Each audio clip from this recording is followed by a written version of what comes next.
Regional System Resiliency Act of 2023. I first would like to thank Julia Schaefer. She's the administrative attorney who had the good fortune to be on the list of Attorney of the Month with all the questions that I had relating to the statute, because it left me with some administrative questions.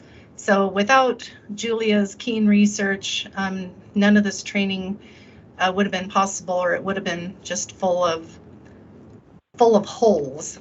So again, I just wanted to thank Julia for her help.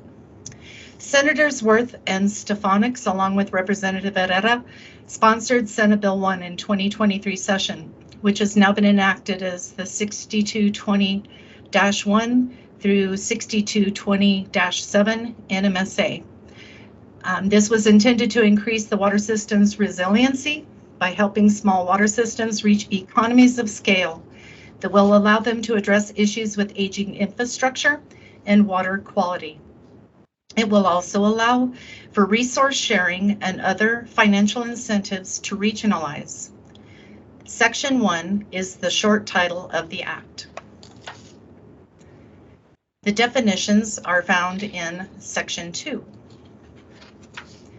The first word that I'm going to go over is authority. I'm going to be skipping over a few words such as board and director and member, as those are not the focus of this training. In our world, there are many uses of the word authority. There is the Lower Rio Grande Public Water Works Authority that was created by Chapter 73, Article 26. There's the Eastern New Mexico Water Utility Authority that was created by Chapter 73, Article 27 of New Mexico Statutes Annotated. Also, there is the Albuquerque-Bernalillo County Water Authority. That was created by Statute 72-1-10. But here, the use of the word authority means a regional utility authority that has been established pursuant to the Regional Water Systems Resiliency Act of 2023. I'm going to be bouncing around here a little bit because it made more sense to address them in the order that made more sense than it did to list them alphabetically. The word entity means a public utility providing water or wastewater services. The word the words public utility are not defined here. So this was the first thing that I asked Julia to research on how this should be interpreted. Her research led her to deduce that in Section 7 of this Act, that it informs the legislative intent as to which organizations could be considered an entity for the purposes of this Act. There's the word dissolved entity, which means an entity that transfers its assets and liabilities to an authority and subsequently goes through legal dissolution. The founding entity means one of the original entities that established the authority. The joining entity means an entity that joins an authority after the authority is established. And service area. It means the area to be served within the legal boundaries of an authority. So I'd like to have a discussion about qualifying entities before we move on, as this chapter and articles are not necessarily in the order that would make sense to a business process. So first are the water or sewer service providers that are political subdivisions of the state. I can think of a good example is the city and the county of Santa Fe. They would fall under this description. Water and sanitation districts established pursuant to the Water and Sanitation District Act of Chapter 73, Article 21. Those were created to supply water, sewer, garbage, streets, parks, bridges, and the likes to communities. These districts may supply services to both Indian and non-Indian lands. Blue Water, El Dorado, and New Mexico Waste or Water and Sanitation District in Espanola are examples of those types of districts.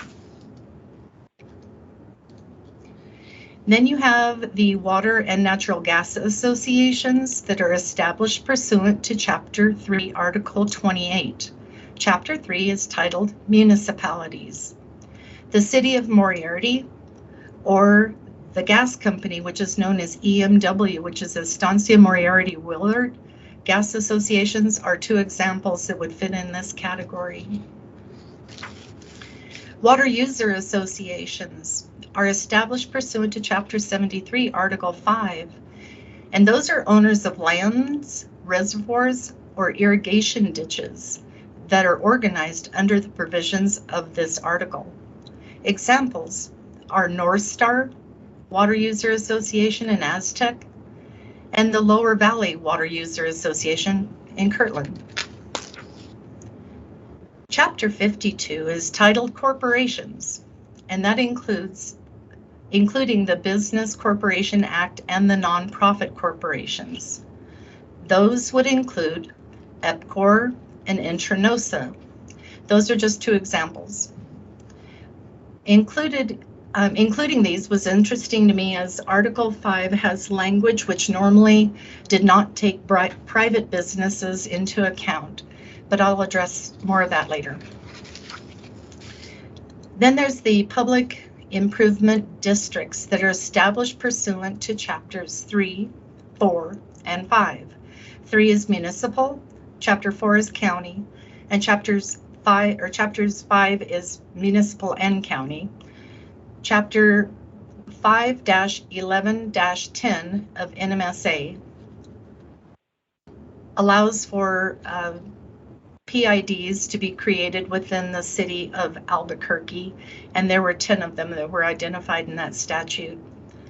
Angel Fire in Colfax County also has a PID. Cabazon and Mariposa in Sandoval County are PIDs, and Juantabo PID in Bernalillo County, Ute Lake Ranch PID in Quay County, and Mirador PID in Los Alamos. And the reason why I wanted to look all of those up, excuse me, is most of these don't own water rights, but you may have them organizing a regional system as a joining or a founding entity. Next, there are municipal and county utilities. Again, Santa Fe would be a good example of that, but they must be supplying water or wastewater services. A company established pursuant to Chapter 62, Article 2, and this specifies that they cannot be supplying water to out of state. No interstate suppliers would be considered in this act. Any corporations that are providing lighting, gas, electric, heating, or power or such would qualify them. Associations established pursuant to the Cooperative Associations Act, and that was that have reorganized as a public entity. This act preceded the Sanitary Projects Act, which organized these and the nonprofit corporations into the Sanitary Projects Act. Associations are mutual domestic water consumer associations organized under Laws 1947, Chapters 206, Laws 1949, Chapter 79, or Laws 1951, Chapters 52, or pursuant to the Sanitary Projects Act, and that would include all of our mutual domestics or mutual domestic water user associations. And then, of course, the authority that is created by this act. And as typical government fashion, I tried to put that into an acronym, and the best I could come up with was RUSIRA. So RUSIRA is our new acronym for this act. Section 3 is the creation of the authority and the merger with authority and existing authority, and then it speaks to the service areas. So first, The systems must decide to regionalize. That's the first step in the business process. So it takes 2 or more entities to create an authority. The founding or joining entities must adopt resolution signifying the intention to join the authority. They must publicly notice 2 public meetings adhering to the Open Meetings Act, and they must hold those 2 public meetings. They must adopt those resolutions, and then the founding entities execute articles of incorporation and bylaws. The Secretary of State then issues a certificate of incorporation. All assets and liabilities are transferred to the authority, but prior to transferring the compliance liability, the entities must create a compliance schedule, and that must be approved by not only the authority, but all relevant state and federal agencies. And so here is where the regional authority will then create their schedule for assets and liabilities. And then they'll submit it to both the New Mexico Office of the State Engineer Water Rights Division, but they'll also submit to New Mexico Environment Department Drinking Water Bureau and or the Groundwater Quality Bureau or Surface Water Quality Bureau, depending on who governs their discharge permits. And so, let me go backwards. So the Office of the State Engineer at this point in time will review the deficiencies regarding extensions of time to develop a water right, proof of beneficial use filings, expired permits, meter readings, over diversions, any unpermitted activities, and any outstanding filings such as well records and logs. And I know I've got Environment Department people on the phone or on the line, and as far as I know, the Drinking Water Bureau said that it's just a matter of name change and contact information, but with a discharge permit with a consolidation and regionalization, it may change their discharge permit, so you would have to look at that at that point in time. And so the authority's initial service area shall consist of the founding entity's place of use that's on file with and approved by the state engineer. This may just be a legal description on a permit or an order, or it may actually be a map. It may be any one of those things. But with the requirements of 62-20-3, the authority's regional map that they supply to the Secretary of State must have no encroachment upon the service area of an existing non-joining entity. So if there's an entity in between 2 entities that are regionalizing, the map that's submitted has to ensure that it's not encroaching upon the service area of that non-joining entity. For the joining entity, the place of use on file with and approved by the state engineer becomes part of the authority's service area. The authority shall file a plat of the initial service area with the Office of the State Engineer and in the county or counties where the service area is located and any subsequent amendments. And this is where it shows that the initial maps are on file, and then it requires the regional system to submit a regional plat of the regional service area, and then that gets submitted to the OSE. And so when a founding, and this is still part of Section 3, when a founding or joining entity transfers a water right to an authority, the authority shall file a change of ownership form with the state engineer. Each entity must file this application to change the water right, either change pod, point of diversion, place, and or purpose. And then that is shown here, where the authority must submit or file the change of ownership and the applications along with the survey map. And then that gets submitted to the state engineer, the change of ownership and the applications and the plat.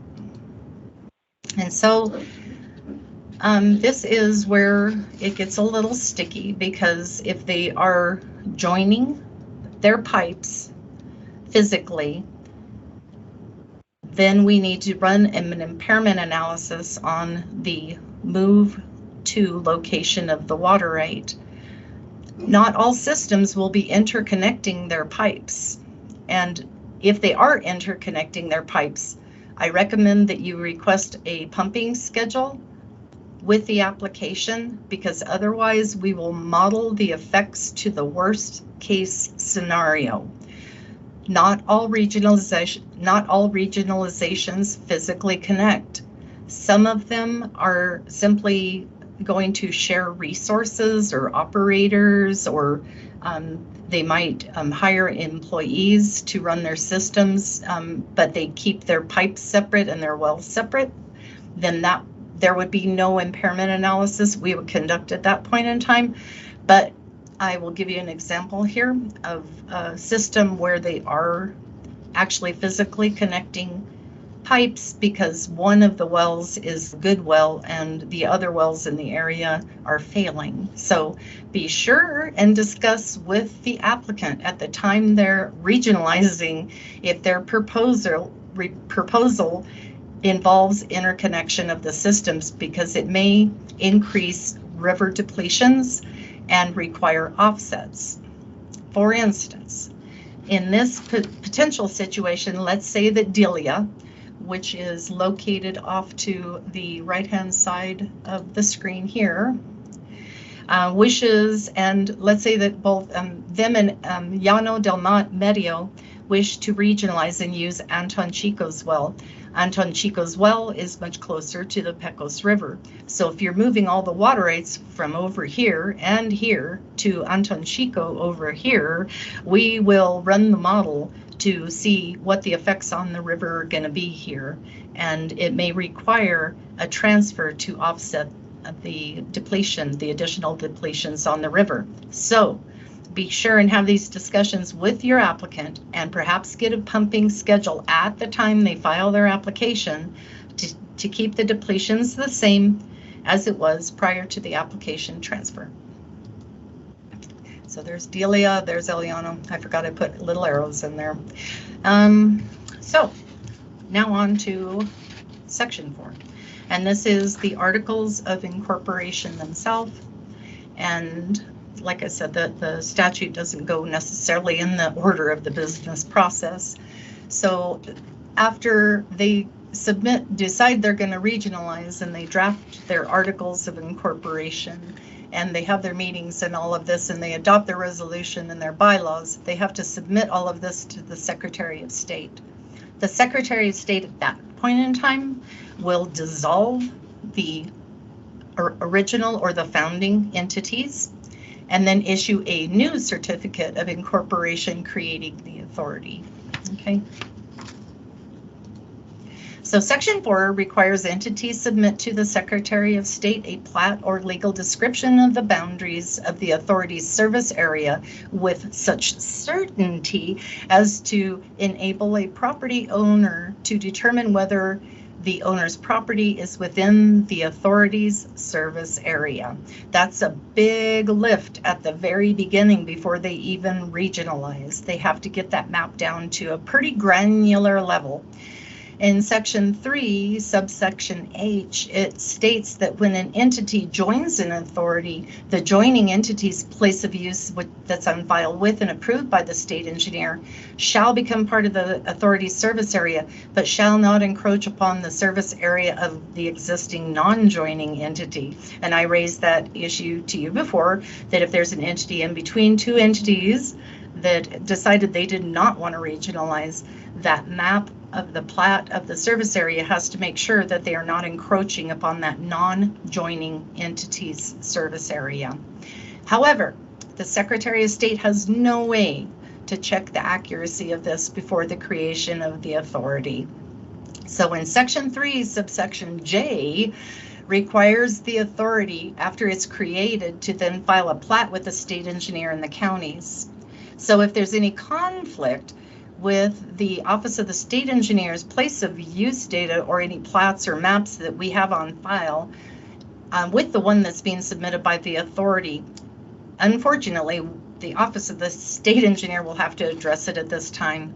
And just based on the language of the requirements of the initial service area map that has to be submitted to the Secretary of State, that definitely has to be something done by a surveyor to be able to get it to such certainty to be able to tell whether a property owner is within there or not. So I just hope that there isn't a lot of money spent for nothing if the Office of the State Engineer's records are in conflict with that. So this shows again where the service area map is submitted to the Office of the State Engineer. And so just to back up a little bit, because these are the possible areas of confusion, 6220-3 subsection F makes it clear that the issuance of the certificate of incorporation by the Secretary of the State establishes the authority. And 6220-3 subsection I states in part that any joining entity's place of use on file with and approved by the state engineer shall become part of the authority's service area. And then if you go to subsection J, it requires the authority to file a plat with the state engineer and the counties where the regional service area will be located and any subsequent amendments. So the authority must already be established before the plat is submitted to the state engineer. But when you go to 62-20-4 in subsection E, it gives requirements of what should go into the articles of incorporation, which was required for the secretary to issue the certificate of incorporation in the first place, which makes the authority. So it should have been like submitted to us first and then to the Secretary of State, but that's not how the statute was written. So in section 5, it speaks to the authority's powers and duties, and I am not going to go terribly deep into this, but allows the authority to provide water and wastewater services, road improvements to protect infrastructure, renewable energy projects, and other integral facility projects. I thought that I would bring that up because I'd also invited New Mexico Finance Authority, and so their authorities, another authority, the regional authority may come seeking money, requesting funding for some of these things. So I just wanted to let you know what the statute allows them, the projects the statute allows them to work on. And then it also describes the limits of their power and authority to operate those systems, allows rate setting and fee collection. And it also gives this statute, which is in chapter 62, says it gives them the power to acquire water rights pursuant to chapter 72, which is our statute.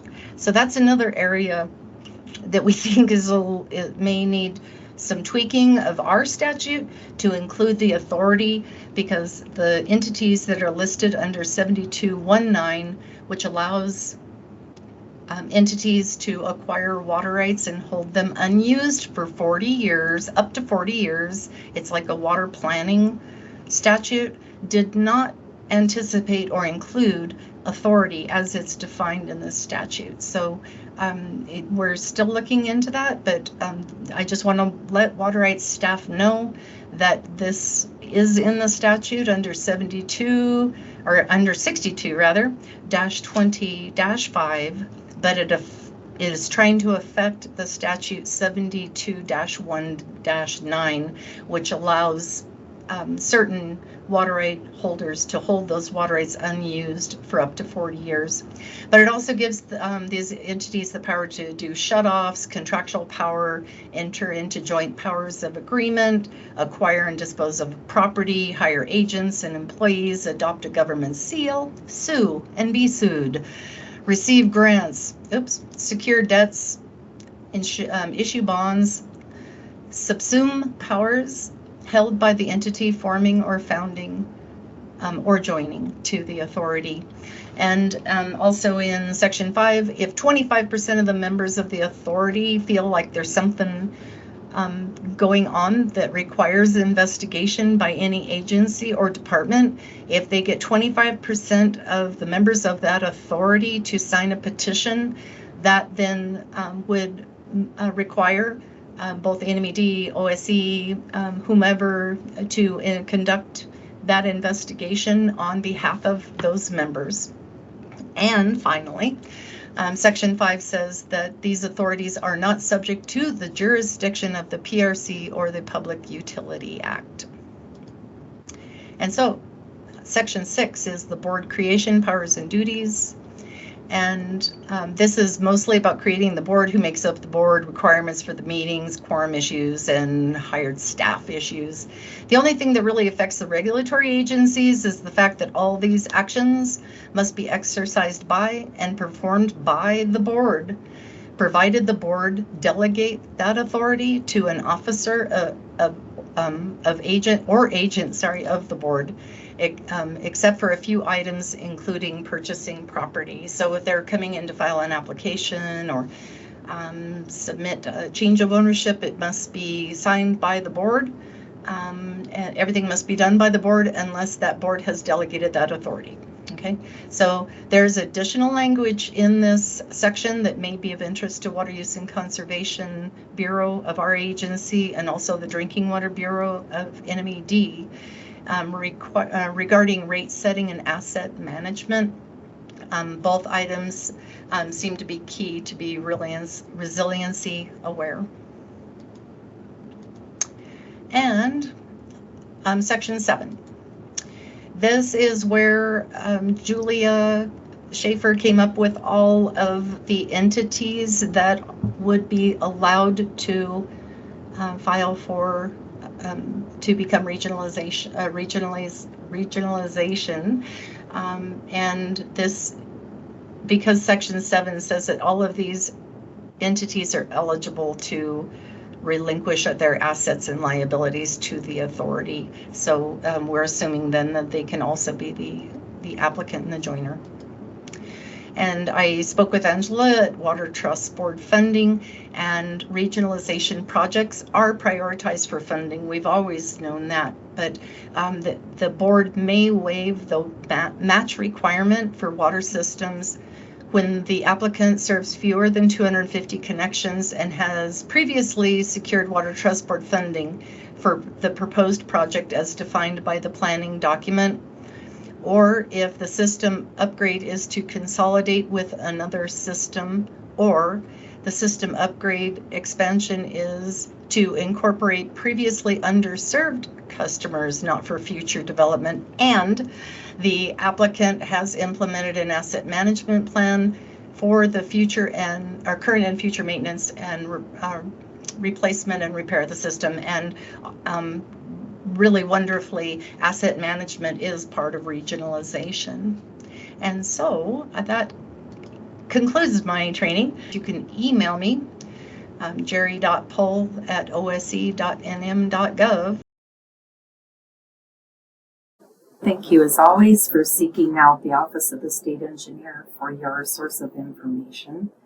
And click the bell to get notifications of new tutorials as they're posted. Have a great day.